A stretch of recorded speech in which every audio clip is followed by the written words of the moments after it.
It's July 2021 and I've travelled to Oakham in Rutland, the smallest county council in mainland England, in search of an equally small castle, a grand stately pile, and a church that thinks it's a submarine?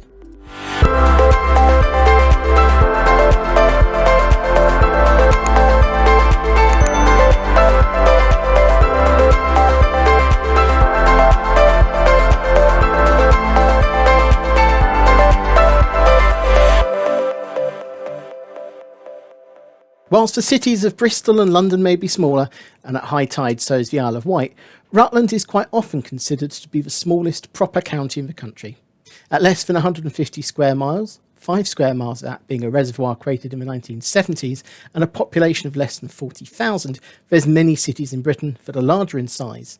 But with a county motto of multum in parvo, or much in little, it's unwise to judge it just on the raw statistics. Oakham is both the county town and largest town in Rutland, accounting for over a quarter of the population. Its name means the homestead or village of Oakham, and there's evidence there being at least an Anglo-Saxon settlement in the area prior to the Norman invasion, at which point it became an administrative centre for the occupying Normans.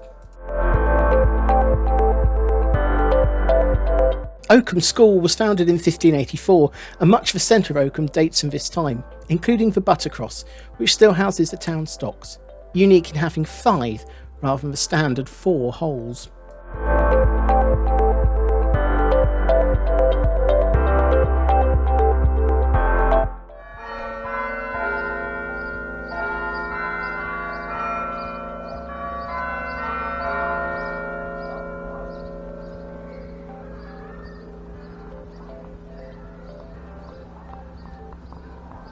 The nearby All Saints Parish Church dates back further though, with parts being constructed as far back as the 13th century.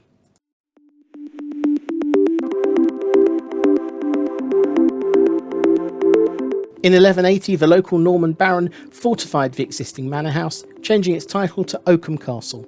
Only the Great Hall and parts of the outer walls still survive, but they give a clear indication of the size and importance that Oakham had at the time.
A short distance from the marketplace and you reach the Rutland County Museum, which charts the history of the county from prehistory through to the late 20th century.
Ten miles to the north of Oakham and across the border into Leicestershire, you reach the town of Melton Mowbray, which styles itself as the rural capital of food.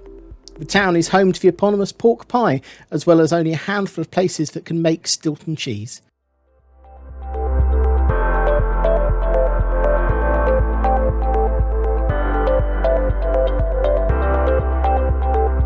It's also home to the impressive St Mary's Church. Between 1974 and 1994, Rutland didn't exist as a county by itself, subsumed into its larger neighbour Leicestershire.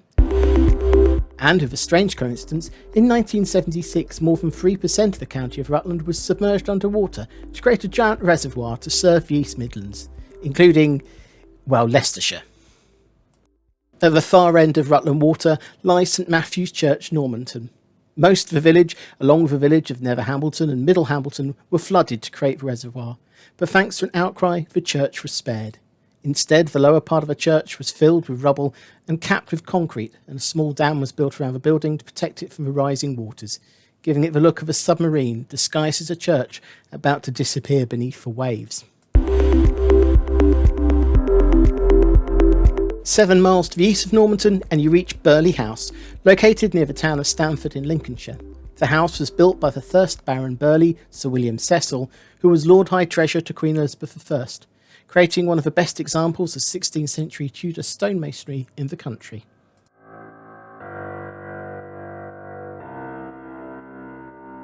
Whilst the house is still in the ownership of the Cecil family, it is today open to the public to explore.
As well as the more recent addition of the Garden of Surprises.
Oakham sits on the cross-country line, with trains running from Stansted Airport, Cambridge and Peterborough, through Stamford, Oakham and Melton Mowbray, to Leicester, Nuneaton and Birmingham. There's also a handful of direct trains a day to Corby and London St Pancras that cross the stunning Welland Viaduct.